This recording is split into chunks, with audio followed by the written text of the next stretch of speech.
Hello guys, welcome to my YouTube channel नमस्ते history. आज हम पढ़ने जा रहे हैं, जैसा कि आप स्क्रीन पे देख रहे हैं, people as a resource, class 9th, chapter number 2 economics का पार्ट नंबर 4। इससे पहले मैंने 3 वीडियोस अपलोड कर दी हैं। आप ऊपर आई बटन पे क्लिक करेंगे तो आपको तीनों वीडियोस इसकी मिल जाएंगी। चलिए वीडियो को स्टार्ट करते हैं और देखते हैं people as a resource.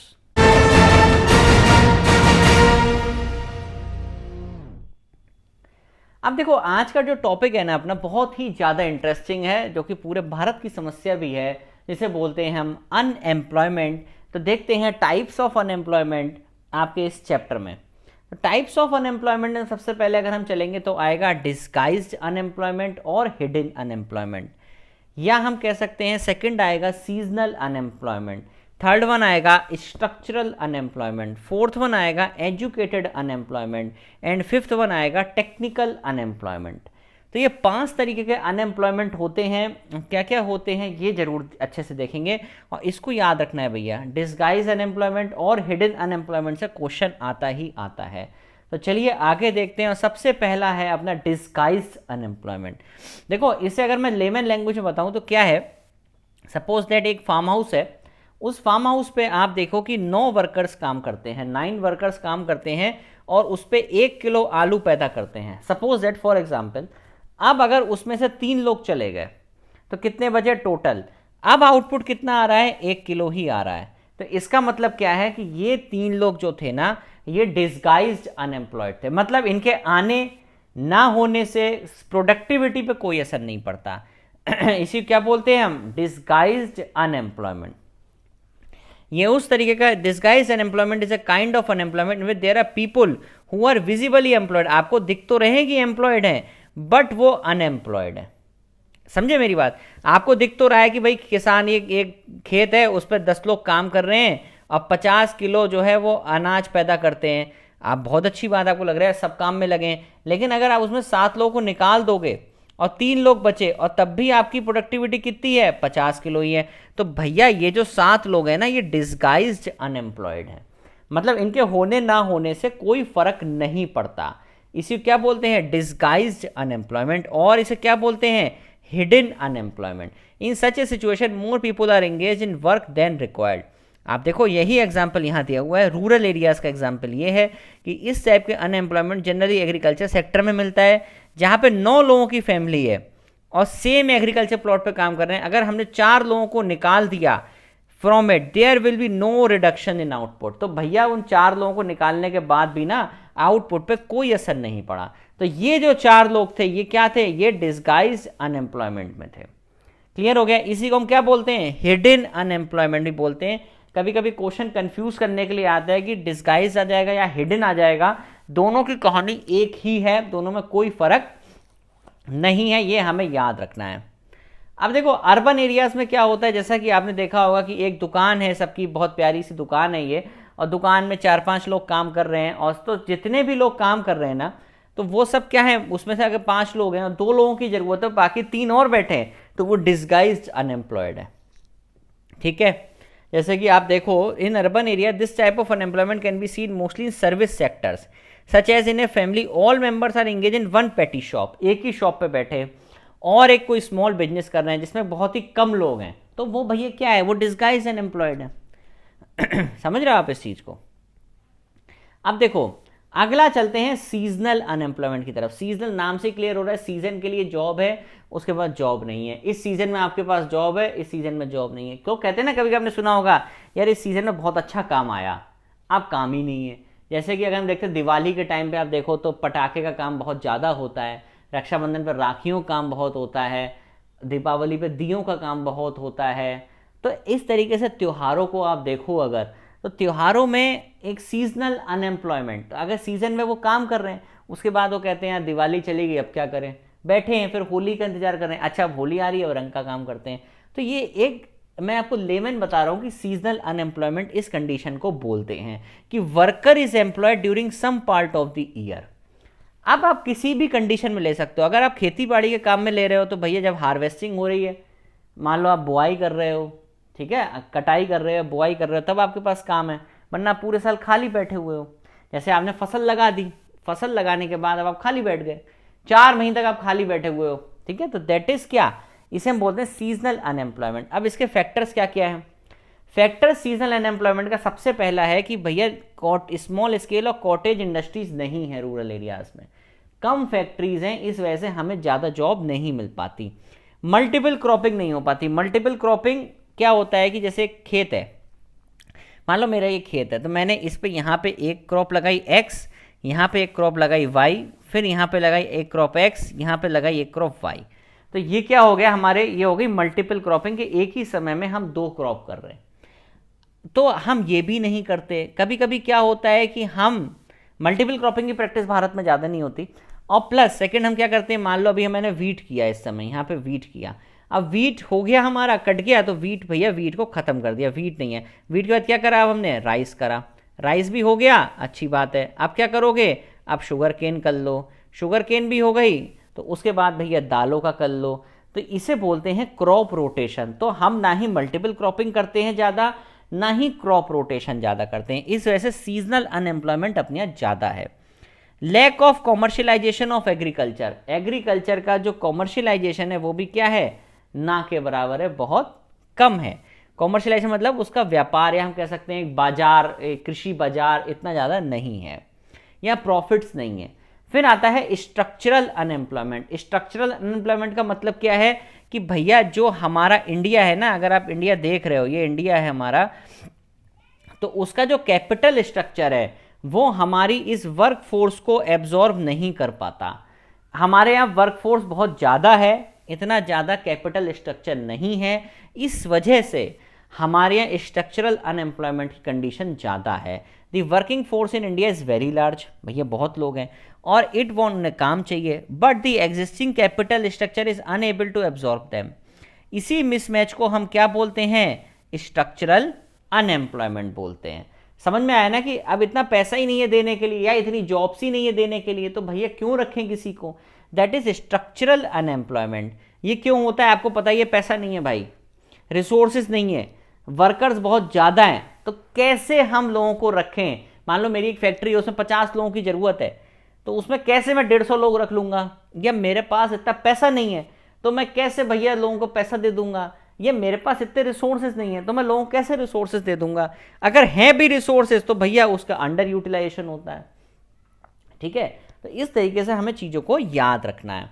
Educated unemployment, भैया हम सभी लोग जानते हैं कि अगर एजुकेशन हमारे यहाँ सही से नहीं होगी तो हमारे यहाँ एक आर्मी खड़ी हो जाएगी एजुकेटेड अनएम्प्लॉयमेंट की। पढ़े लिखे बेरोजगार, जो पढ़े लिखे लोग हैं ना, बहुत अच्छे से पढ़े लिखे, लेकिन उनके पास भी जॉब्स नहीं है, दैट इज एजुकेटेड अनएम्प्लॉयमेंट। और ये इंडिया में सबसे ज़्यादा कॉमन है, it is a very common phenomena in India, educated unemployment. India has failed to balance education policy according to the need of economy. तो इंडिया फेल है, India achieve नहीं कर पाई है, एक बैलेंस नहीं बना पाई है इकोनॉमी की ज़रूरतों में और अपनी एजुकेशन पॉलिसी के बीच में।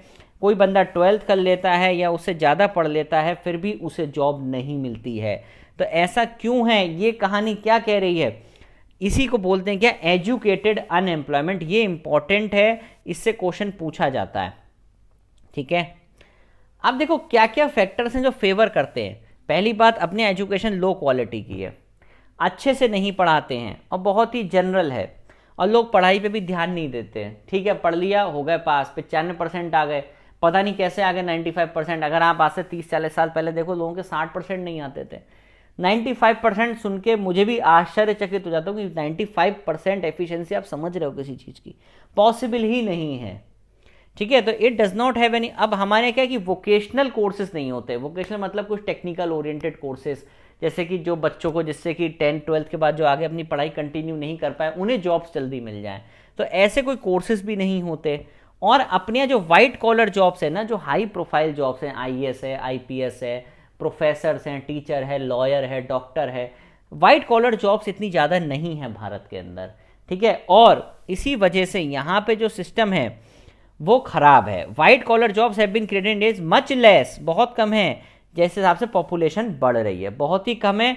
और ग्लोबलाइजिंग वर्ल्ड में, अगर आप पूरे वर्ल्ड में बात करो ना, तो अगर आप स्किल्ड लेबर हो ना, यहाँ लेबर का मतलब मजदूर नहीं, लेबर का मतलब कोई भी बंदा जो मेहनत कर रहा है और जिसकी स्किल्स अच्छी हैं, चाहे वो कोडर ही क्यों ना हो, कंप्यूटर का IT का कोडर ही क्यों ना हो, क्या फ़र्क पड़ता है, ठीक है। तो ऐसे लोगों के लिए जॉब्स हैं अभी ग्लोबलाइज्ड, लेकिन जो लोग स्किल्ड नहीं है उनके पास कोई जॉब नहीं है। देखो लिखा है, in the globalising world demand for high skilled labour is fast increasing, there is no demand for person with not or little skill. जिनके पास कोई स्किल्स नहीं है उनके लिए कोई भी डिमांड इस समय नहीं है। और हमारा एजुकेशन सिस्टम भैया जो सेकंड वाली डिमांड है वही पूरी करता है कि अपने यहाँ तो लोगों पर स्किल्स होती ही नहीं है। तो इस तरह की चीजें हमारे क्या है कि एजुकेटेड अनएम्प्लॉयमेंट को बढ़ावा देती हैं। क्या तरीका है? तरीका यह है कि एजुकेशन को वोकेशनल बनाओ, और education at this level should be high quality. Education कैसी हो? हाई क्वालिटी की हो, रिसर्च ओरिएंटेड हो। और भैया एक काम और करो, मैन पावर प्लानिंग करो। मैन पावर प्लानिंग से क्या होगा, हमें पता चलेगा कि कहाँ कहाँ लोगों की ज़रूरत है और किस किस सेक्टर में लोगों की ज़रूरत है। ये इंपॉर्टेंट चीज़ है कि पता पड़ना चाहिए कि कहाँ कहाँ ज़रूरत है और किस किस सेक्टर में लोगों की ज़रूरत है हमें बेसिकली। अब भैया ये आप देख ही रहे हो टेक्नोलॉजिकल अनएम्प्लॉयमेंट। अगर आप देख रहे हो यहाँ पर रोबोट काम कर रहे हैं और बेचारे इंसानों को धक्के मार के निकाला जा रहा है। क्यों भैया? तुम जाओ, अब तो टेक्नोलॉजी चेंज हो गई, तुम इतना काम कर नहीं पाओगे, तुम्हें आता नहीं है, अब तो हम ही काम करेंगे। तो when the computer reduces, computer के आने से ना सच्चाई है कि बहुत बेरोजगार छिन गए हैं। When the computer reduces the need for labourers drastically reduce हो चुकी है, ज़रूरत ही नहीं है, अब मशीनें खुद काम करती हैं, इंसानों की ज़रूरत ही नहीं है। इसे बोलते हैं हम टेक्निकल अनएम्प्लॉयमेंट। समझ में आया? अब अनएम्प्लॉयमेंट इतना क्यों है, क्या क्या फैक्टर्स रेस्पॉन्सिबल हैं? हम सभी लोग, पहला पॉइंट तो दुनिया अच्छे से जानती है कि पॉपुलेशन बहुत ज़्यादा बढ़ रही है। आप देखो ना 361 मिलियन पॉपुलेशन से अब कितनी होगी? 1351 मिलियन है अप्रॉक्स। 138 करोड़ के आसपास पॉपुलेशन है इस समय, ठीक है। 2020 या 2019 का डेटा है, लगभग 2020 में 138 करोड़ है। और इसी वजह से स्लो इकोनॉमिक ग्रोथ है, एम्प्लॉयमेंट अपॉर्चुनिटी नहीं है, क्योंकि पॉपुलेशन बहुत तेज़ी से बढ़ रही है। ये एक बहुत बड़ा विषय है, अगर आप सोचो पॉपुलेशन का बहुत ही बड़ा विषय है। और ये आप देखो कि 50 साल से आज हो गए, लगभग 60% पॉपुलेशन हमारी प्राइमरी सेक्टर जो है हमारा, लोग 60% हमारे एग्रीकल्चर से ही जुड़े हुए हैं। भारत अन्नदाता है, और लेकिन भारत में 60% लोग कृषि प्रधान है, क्योंकि भारत भी कृषि प्रधान देश है। यहाँ 60% पॉपुलेशन हमारी भी किस पे? कृषि पे डिपेंड है, एग्रीकल्चर पे डिपेंड है, ठीक है।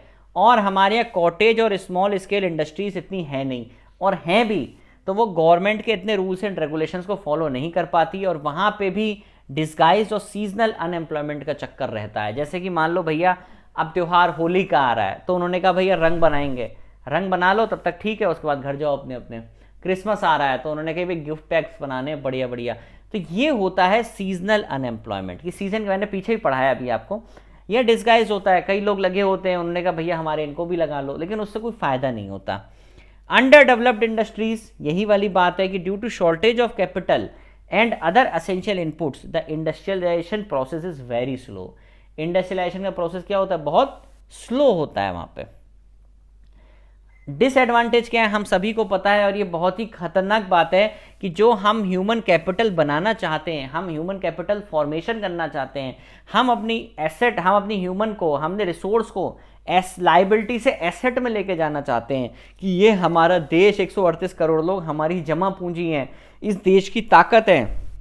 अगर अनएम्प्लॉयमेंट हो गया तो ये सारी ताकत बिल्कुल बेअसर हो जाएगी, मतलब आपके सारे एसेट लाइबिलिटी में कन्वर्ट हो जाएंगे ड्यू टू दिस अनएम्प्लॉयमेंट, और चैप्टर का जो फोकस है वो पूरा खत्म हो जाएगा। आप समझो ना कि अभी तो हम क्या कर रहे थे कि अपनी लाइबिलिटी से हम एसेट में लेके आ रहे थे by investing in education, training और मेडिकल केयर। अगर यहाँ पे अनएम्प्लॉयमेंट बढ़ गया तो आप समझ लो एसेट से लाइबिलिटी बन जाओगे, और ये देश आपको बैठाल के खिलाएगा बहुत मुश्किल से, ठीक है। गरीबी हो जाएगी, गरीबी हो जाएगा, अगर पैसा नहीं होगा आप अपनी फैमिली को कैसे सपोर्ट करोगे। इंक्रीज इन डिपेंडेंट पॉपुलेशन, ये क्या मतलब है? इसका मतलब ये है कि जब आप अनएम्प्लॉयड हो, मान लो इस घर में 5 लोग रहते हैं, 5 लोगों में से एक ही बंदा कमाता है, इसकी जॉब लगी, बाकी 4 खाली बैठे हैं, तो ये 4 क्या हो गए? इस पर डिपेंड हो गए ना, तो ये डिपेंडेंट पॉपुलेशन बढ़ रही है, ठीक है।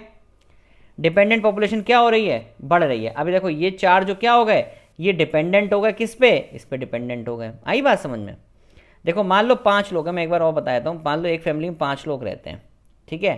5 लोगों में एक आदमी कमाता है, 4 आदमी खाली बैठे हैं, तो 4 आदमी क्या हो गए, इस पे डिपेंडेंट ही तो हो गए। तो ये वर्किंग, आप देख रहे हो डिपेंडेंट पॉपुलेशन क्या हो रही है, बढ़ रही है। आ गई बात समझ में। और last one, poor quality of life. आपको पता ही है जब अनएम्प्लॉयमेंट होगा तो आपकी ज़िंदगी वैसे ही बेकार होनी है, तो पुअर क्वालिटी, आपकी लाइफ अच्छी नहीं होगी। फिर वही वाली कहानी आती है कि अगर आप 3 सेक्टर्स में बात करते हो तो एग्रीकल्चर, आपको सभी को पता है कि 60% लोग एग्रीकल्चर सेक्टर में जॉब करते हैं। ये सेक्टर अभी भी डिस्गाइज अनएम्प्लॉयमेंट को फेस करता है और बहुत सारे सरप्लस लेबर मूव करते हैं सेकेंडरी और टर्शरी की तरफ। सेकेंडरी सेक्टर हम सब जानते हैं कौन सा होता है, जिसमें हमारा मैन्युफैक्चरिंग होती है। तो सेकेंडरी सेक्टर क्या हो गया, जहाँ पे स्मॉल स्केल मैन्युफैक्चरिंग होगी, is the most labour absorbing sector. Is there is much scope in the sector as new manufacturing units are being set up. Secondary sector क्या हो गया, मैन्युफैक्चरिंग, जहाँ पे प्रोडक्शन हो रहा है, जहाँ पे लोग काम कर रहे हैं, तो वो क्या हो गया, आपका सेकेंडरी सेक्टर हो गया।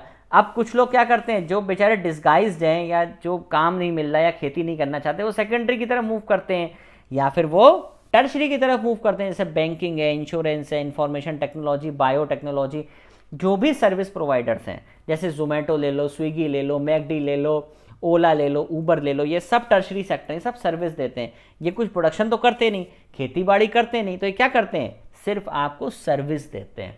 तो आप देखो ना, आजकल ज़्यादातर लोग, आप देखो 12th करने के बाद कोई जोमेटो लग गया, कोई स्विगी में लग गया, तो लोग इस तरीके से जॉब पकड़ रहे हैं। ऐसी need for this service sector is increasing. This sector is the ability to absorb large workforce. तो ये सेक्टर क्या करता है, बहुत ज़्यादा वर्कफोर्स को क्या करता है, एब्जॉर्ब करता है। क्लियर हो गया, ये कोई डाउट नहीं है इसमें, ठीक है। आई होप वीडियो आपको पसंद आई होगी। Do like, share and subscribe the channel. Thank you very much.